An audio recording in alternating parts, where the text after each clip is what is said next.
Hello students, very welcome to IFS. तो students, आज के इस वीडियो में मैं आप सभी स्टूडेंट्स के साथ एक बहुत ही इंपॉर्टेंट टाइप का क्वेश्चंस जो 100% सीएसआर नेट के एग्जाम में आता है, जो कि है काउंटेबल एंड अनकाउंटेबल सेट्स के बारे में। तो आपको हर टाइम पे एक 4 सेट्स दिए जाते हैं और उसमें से कौन सा टाइप का सेट काउंटेबल है एंड कौन से टाइप का सेट जो है वो अनकाउंटेबल है, इसके बारे में आपके एग्जाम में 2011 से अब तक हर एग्जाम में क्वेश्चन आपको ये मिलेगा। तो काउंटेबल अनकाउंटेबल सेट्स को किस तरीके से जानना है और कौन से ऐसे रिजल्ट्स है जहां से मोस्ट प्रोबेबली सीएसआर नेट के एग्जाम में आपका ये क्वेश्चन आता है और सॉल्व होता है, उसके बारे में आज की इस वीडियो में हम चर्चा करेंगे। जैसे कि आप यहाँ पे देख सकते हो, algebra of transfinite cardinal numbers. जैसे कि कोई भी सेट हो, अगर वो काउंटेबल इनफाइनाइट है तो उसकी कॉर्डिनेटी अलिफ नॉट से डिनोट करते हैं, और अगर वो अनकाउंटेबल है तो उसकी कॉर्डिनेटी कंटिन्यूम से डिनोट करते हैं। तो यहाँ से आप लोग देख सकते हैं, बहुत स्ट्रेट फॉरवर्ड में स्टेटमेंट्स यहाँ पर मानूंगा। तो पहला स्टेटमेंट है कि अगर आप काउंटेबल जब हम कार्डिनलिटी के एडिशन करते हैं तो दो सेट्स का एक्चुअली होता है यूनियन, और कार्डिनलिटी का मल्टीप्लिकेशन करेंगे तो दो सेट्स का एक्चुअली क्या बन जाता है, मल्टीप्लिकेशन। तो यहाँ पे अगर cardinality finite countable infinite sets अगर हम लेते हैं, फाइनाइटली मीनिंग ऐसे सेट्स जिसमें से हर एक सेट काउंटेबल इनफाइनाइट हो, तो ये जो सेट बनेगा वो अगेन काउंटेबल इनफाइनाइट बनता है। उसके बाद अगर फाइनाइटली मीनिंग अनकाउंटेबल सेट्स लेंगे तो अगेन वो अनकाउंटेबल बनता है। एक फाइनाइट सेट ले लीजिए, एक काउंटेबल इनफाइनाइट ले लीजिए, तो यूनियन बनेगा काउंटेबल इनफाइनाइट। एक काउंटेबल इनफाइनाइट, एक अनकाउंटेबल, तो यूनियन बनेगा अनकाउंटेबल। उसके बाद एक काउंटेबल और एक अनकाउंटेबल, इनका अगर कार्टेशियन प्रोडक्ट हम ले लेते हैं तो उस सेट का जो बनता है वो बन जाता है अनकाउंटेबल सेट। सिमिलरली आप नीचे देख सकते हैं कि finite product of countable set is countable, finite product of uncountable set is uncountable. After that, 2 to the power aleph naught, 2 to the power aleph naught क्या होता है, it is total number of functions, sorry total number of power set, calculate of power set of countable infinite set which is greater is equals to continuum which is greater than aleph naught. Aleph naught to the power aleph naught is same as 2 to the power aleph naught is same as continuum. Aleph naught to the power continuum is same as 2 to the power continuum and c to the power continuum is equals to continuum. तो ये transfinite cardinals के कुछ important types के results है, और इसी के साथ साथ कभी कभी स्ट्रेट फॉरवर्ड इन रिजल्ट्स के ऊपर भी क्वेश्चन आता है। जैसे कि फर्स्ट है countable union of countable set is countable, family of all finite subsets of countable set is countable, family of all infinite subsets of countable infinite set is uncountable. ठीक है, यहाँ पे अनकाउंटेबल है। Finite Cartesian product of countable set जो भी हमने बोला था वो काउंटेबल है। Infinite Cartesian product of non empty countable set जिसमें इनफाइनाइट लिमिट सेट्स की कॉर्डिनेटी क्या हो, ग्रेटर इक्वल टू हो, इज अनकाउंटेबल सेट। और अगर कोई भी ऐसा सेट ऑफ पॉलिनोमियल्स डिफाइंड किया हो जिसमें ए आई कैपिटल एक्स से बिलोंग करते हैं, तो कैपिटल एक्स काउंटेबल तो ये P set countable, capital x uncountable तो पी सेट जो है वो क्या होता है, अनकाउंटेबल। तो बेसिकली ये सारे रिजल्ट्स के ऊपर मोस्टली आपके सीएसआर नेट एग्जाम में क्वेश्चन पूछा जाता है। जैसे यहाँ पे क्वेश्चन आपको सामने दिख रहा है, पूछा गया है कि ऑल एक्स कोमा वाई, मतलब एक्स कोमा वाई जो है वो कहाँ का मेंबर है, it is the member from R2। Okay, जिसमें x square plus y square किस फॉर्म में चला जाता है, 1/n स्क्वायर के फॉर्म में चला जाता है, जिसमें एक्स रैशनल होता है और वाई रैशनल होता है। हियर की use a set of rational numbers. तो ये जो यस है वो यस फाइनाइट होगा, काउंटेबल होगा, अनकाउंटेबल होगा या फिर एम्प्टी सेट होगा, इसके बारे में हमें देखना है। अब जैसे कि यहाँ पे हमारे पास बोला क्या गया है कि या तो एक्स रैशनल होगा या फिर क्या होगा, वाई रैशनल। तो पहली केस में अगर मैं बोल दूं कि मेरा एक्स जो है वो अगर रैशनल नंबर जाएगा तो वाई स्क्वायर क्या बन जाता है, 1/n square minus x square. So y is nothing but plus और minus square root of 1/n square minus x square. तो 1/n स्क्वायर, इसमें n के कितने चॉइसेस है, नेचुरल नंबर है तो काउंटेबल इनफाइनाइट, एक्स के काउंटेबल इनफाइनाइट, तो ये नंबर कितनी बार एग्जिस्ट होगा, काउंटेबल इनफाइनाइट। तो y के लिए कितने चॉइसेस, काउंटेबल इनफाइनाइट। तो इसके लिए भी काउंटेबल इनफाइनाइट चॉइस, इसके लिए भी countable infinite choice and hence it is countable. Similarly अगर मैं बोल दूं कि मेरा y जो है वो रैशनल नंबर है, तो मैं x को किस फॉर्म में लिख पाऊंगा, प्लस और minus square root of 1/n square minus Y square. तो यहाँ पे हम फिर से बोलेंगे कि y रैशनल है, 1/n जो है वो भी काउंटेबल इनफाइनाइट है, तो x के लिए कितने चॉइसेस आते हैं, countable infinite. So in both cases x is countable set, so countable union of countable is countable, hence option 2 is true. तो this is one homework for you. इस questions को आप सॉल्व करने की कोशिश कर लीजिएगा, जिसमें चारों सेट से आपको 2-4 रिजल्ट्स इसमें यूज करने पड़ेंगे। ठीक है, so all the best students and happy learning. Thank you.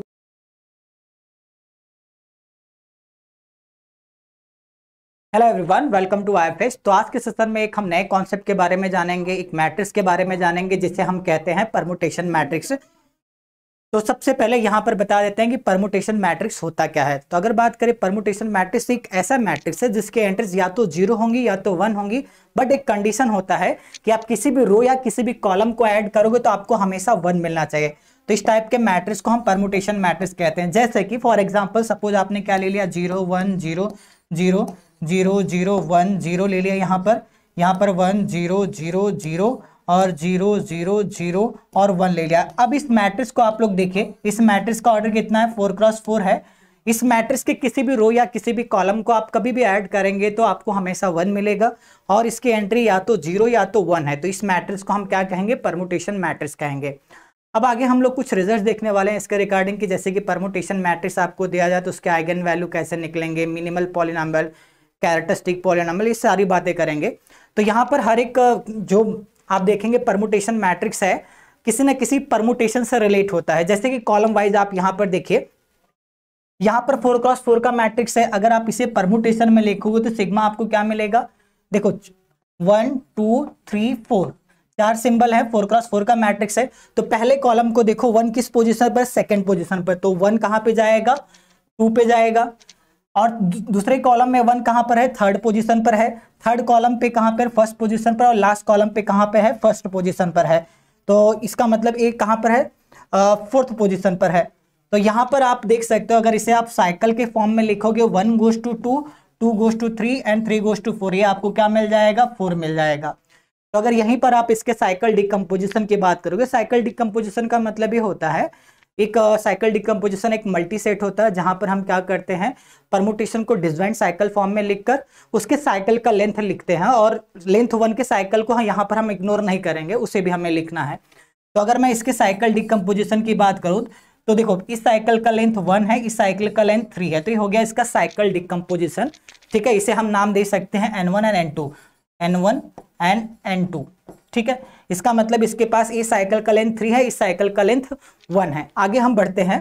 अब आपको पता होगा कि कोई भी अगर आपको मैट्रिक्स दिया जाए, अगर आपको कोई एक मैट्रिक्स दिया जाता है कहां से कहां तक, Aij दिया गया है M क्रॉस N से लेकर, और Aij आपका कहां पर बिलोंग करता है, फील्ड F में। तो बेसिकली एक लीनियर ट्रांसफॉर्मेशन होता है कहां से कहां तक, तो A आपका क्या होगा, एक लीनियर ट्रांसफॉर्मेशन होगा from Fn over F to Fm over F। तो यहाँ पर जितने कॉलम्स होंगे पहले ये कर दीजिए, यहाँ पर नंबर ऑफ रोज के लिए। ठीक है, तो एक आपको एक परमुटेशन, जो भी मैट्रिक्स होगा हमेशा एक लीनियर ट्रांसफॉर्मेशन होता है। तो P अगर आपका परमुटेशन मैट्रिक्स है तो उस केस में क्या बनता है, अगर मान लीजिए एंट्रीज रियल नंबर है तो Rn से लेकर Rn पर एक लीनियर ट्रांसफॉर्मेशन बनता है, जहां पर इसको ऐसे भी लिख सकते हैं, जैसे यहां पर आप देख सकते हो, अगर मैं इसको लीनियर ट्रांसफॉर्मेशन में लिखूं तो इसमें 4 टपल्स आएंगे, x1 x2 x3 और एक क्या हो गया, x4 हो गया। तो यहां पर आप देख सकते हैं x1 कहां पर मैप किया है, पहला वाला सेकंड पे गया है, मतलब ये x2 पे गया, सेकंड वाला थर्ड पर गया, x3 पर गया है, थर्ड वाला फर्स्ट पर गया और लास्ट वाला 4 पर गया है। तो इस तरह आप इसे रिप्रेजेंट कर सकते हो। इसी को आप ऐसे भी लिख सकते हो, that is x sigma of 1, 1 का इमेज, 1 का इमेज अगर आप देखोगे 2 है तो a हो गया, ये क्या हो गया, x सिग्मा ऑफ 2 लिख सकते हो, x सिग्मा ऑफ 3 लिख सकते हो, और यहां पर क्या लिख सकते हो, x सिग्मा ऑफ 4 लिख सकते हो। तो इस तरह भी आप परमुटेशन को लिख सकते हो उनका इमेजेस देखकर। ठीक है, तो यहां पर देखो आपको एक्चुअली क्या दिया गया, सिग्मा आपका क्या है, सिग्मा कुछ ऐसा है 1 2 3 से लेकर n तक दिया गया है। ये जो 1 का इमेज है इसको हमने सिग्मा 1 कहा, 2 का इमेज जो है सिग्मा 2 कहा, 3 का image sigma 3 and so on है सिग्मा n। तो इस तरह आप क्या कर सकते हो, इसे लीनियर ट्रांसफॉर्मेशन में भी कन्वर्ट कर सकते हो परमुटेशन मैट्रिक्स को। अब आगे हम लोग यहाँ पर बढ़ते हैं। अब बात करते हैं, अगर आपको कोई परमुटेशन मैट्रिक्स दिया गया है तो उसके कैरेक्टरिस्टिक पॉलिनॉमियल ये सब कैसे फाइंड करेंगे और चीजें। तो सबसे पहले मान लीजिए आपको कोई परमुटेशन मैट्रिक्स दिया गया, सिंपली उसे क्या करो, अपना डिसजॉइंट साइकिल के फॉर्म में लिख लो। आप डिसजॉइंट साइकिल के फॉर्म में लिखेंगे तो जहां पर C1 C2 C के डिसजॉइंट साइकिल मिलेंगे, मान लीजिए इसका लेंथ N1 है, इसका N2 है, इसका Nk है, तो जब आप इसका साइकिल डिकम्पोजिशन लिखेंगे तो आपको N1 N2 Nk मिलेगा।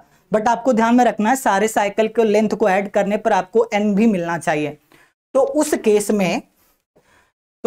में इसका जो कैरेक्टरिस्टिक पॉलिनॉमियल होगा परमुटेशन मैट्रिक्स का, वो आपको क्या मिलेगा, ये आपको मिलेगा x raise to cycle decomposition. देखो x raise to N1 -1 into X raise to N two minus one से लेकर ये कहाँ तक जाएगा, एक्स रेस टू एन के माइनस वन तक जाएगा।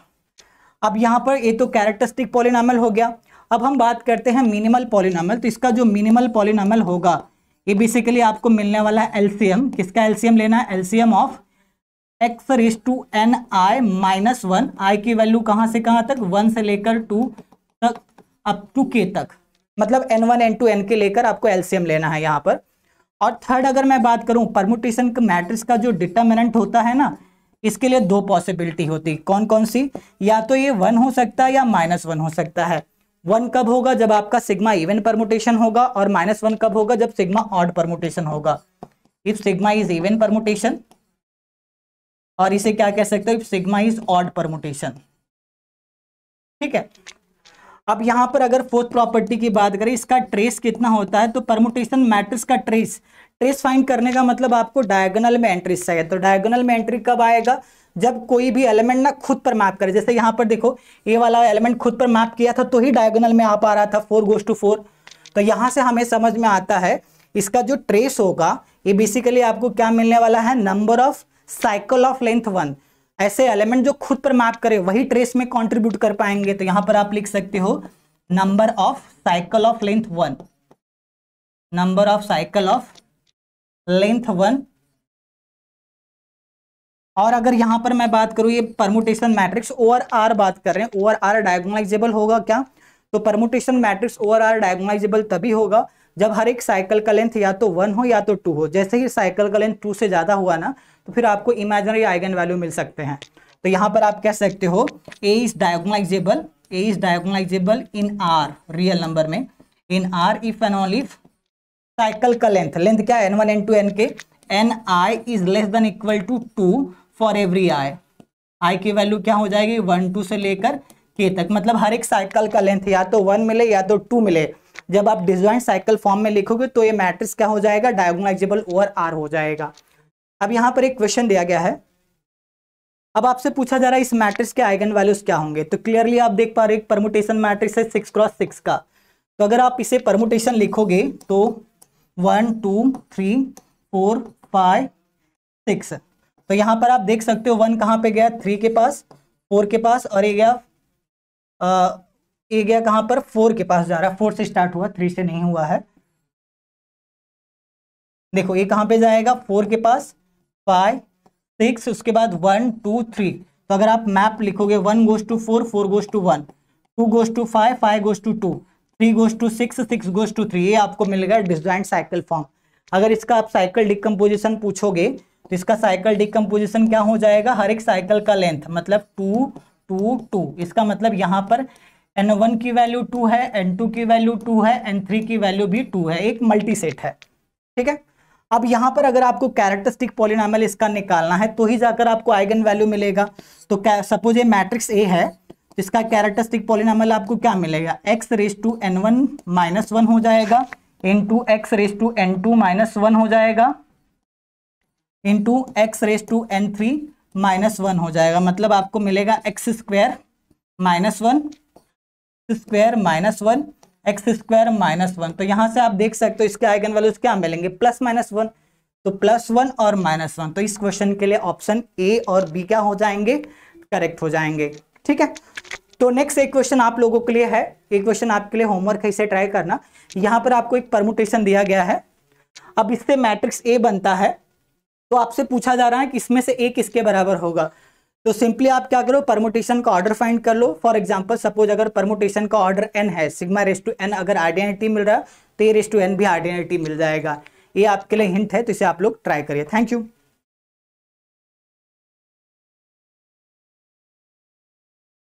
हेलो माय डियर फ्रेंड्स, स्वागत है आप सभी का आपके अपने प्लेटफॉर्म पे। आज का क्वेश्चन ऑफ द डे में एक बहुत ही इंपॉर्टेंट कंसेप्ट आप सभी के सामने लेकर आया हूँ, जिसका नाम है identity theorem.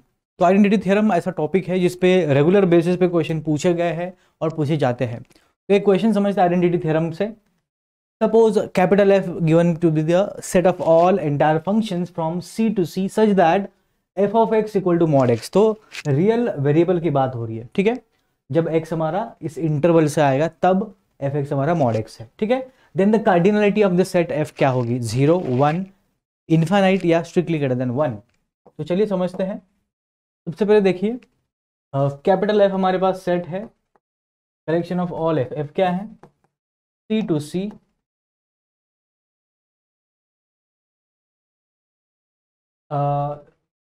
Function is entire function, ठीक है। And f of x equal mod x for all x belongs to -1 to +1, ठीक है। तो अभी मॉड एक्स होता क्या हमारा, आपको पता है एफ एक्स हमारा मॉड एक्स मतलब एक्स व्हेनेवर एक्स पॉजिटिव और -x whenever X is negative. तो मॉड एक्स दो अलग अलग फंक्शन अचीव कर रहा है depending on in which portion of this interval our X belongs. Because अगर एक्स पॉजिटिव मतलब हमारा इंटरसेक्शन करना पड़ेगा इसके साथ, बिकॉज डोमेन ही, ठीक है, एफ एक्स के लिए ये डिफाइन है -1 to 1 इंटरसेक्शन -1 to 1। तो अभी x positive intersection with this मतलब क्या आ गई हमारा open 0 open 1। What is this? -1 open 0, ठीक है। तो अगर मेरा x इस 0 1 से आता है तो x आएगा, -1 to 0 आता है तो -x आता है। तो हम क्या करेंगे, कोई भी एक आर्बिट्ररी फंक्शन उठाएंगे and will try to check the behaviour of f, ठीक है। So let f belongs to capital F। कैसा है ये? आर्बिट्ररी, ठीक है। f आर्बिट्ररी है तो क्या होगा, f हमारा पहली बात तो एंटायर होगा एंड f ऑफ x हमारा मॉड x होगा for all x belongs to -1 to +1, ठीक है। तो हम क्या करेंगे, एक फंक्शन डिफाइन करेंगे। So let's define new function G Z. हम क्या करते हैं, जी जेड डिफाइन करते हैं इसके लिए, लेट्स से x डिफाइन करते हैं, g z equal to z, because g of x हमारा फिर से x आएगा ना। तो जी जेड मैंने डिफाइन किया z, ठीक है।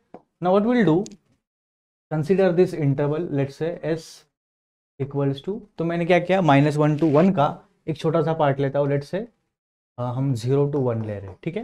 बिकॉज x हमारा कब आएगा, जब 0 to x पॉजिटिव होगा तभी, ठीक है। तो नोट दैट हमारा f एंड g दोनों के दोनों कैसे एंटायर है, note f and g both our entire. And अगर मैं g ऑफ इसके अंदर कोई भी वैल्यू पुट करता हूं तो क्या होगा, g ऑफ x हमारा x ही आएगा। तो f ऑफ x और g ऑफ x दोनों सेम आ रहे हैं for every x belongs to इस इंटरवल में s में ओपन 0 1। और s का लिमिट पॉइंट क्या आएगा, s का लिमिट पॉइंट क्लोज 0 1 आएगा। डेफिनेटली सभी के सभी लिमिट पॉइंट क्या हमारे ठीक के अंदर है। सो बाय आइडेंटिटी थ्योरम हम क्या बोल सकते हैं, by identity theorem we can say fz exactly equal to gz for every z belong to c। हर एक z जो डोमेन में बिलोंग करता है उसके लिए ट्रू हो जाएगा। बट gz क्या है मेरे पास, gz तो z है और all z belong to c। तो fz हमारा आइडेंटिटी मैप है। बट क्या ये सही है, अगर मैं x -1 to 0 से लेता हूँ, हमने क्या बोला है पिछले स्लाइड में, वी हैव सीन अगर हमारा f आर्बिट्ररी है तो f ऑफ x से मॉड x आना चाहिए। अभी f(x) हमारा क्या है, मॉड x है हर एक एलिमेंट जो इसके इंटरवल में, मतलब हमारा f(x) हमेशा पॉजिटिव होगा, 0 भी हो सकता है, ठीक है। बट अगर मैं क्या करता हूँ, इस इंटरवल में से कोई भी वैल्यू लेता हूँ, ठीक है, तो क्या आएगा, सपोज f ऑफ -0.5 देखूँ तो ये क्या आएगा -0.5, ये तो नेगेटिव आ गया। कॉन्ट्रडिक्शन क्यों मिला, बिकॉज हम तो बोल रहे इधर f(x) हमेशा पॉजिटिव होगा इस इंटरवल के लिए, बट इसी इंटरवल में से एक पॉइंट लिया उसके लिए तो नेगेटिव आ रहा है, कॉन्ट्रडिक्शन मिल गया। Hence our assumption was wrong. What was our assumption? हमने एक एलिमेंट लिया था f से, वो हमारा assumption था, इसीलिए हमारा assumption गलत है। मतलब f हमारा empty सेट है, empty सेट का कार्डिनलिटी 0। तो आंसर क्या आएगा, आंसर आएगा हमारा ऑप्शन नंबर ए, ठीक है। तो इस तरीके से क्वेश्चन को सॉल्व करना था। होपफुली ये क्वेश्चन आप सभी को अच्छी तरह से समझ में आएगा। Thank you for watching.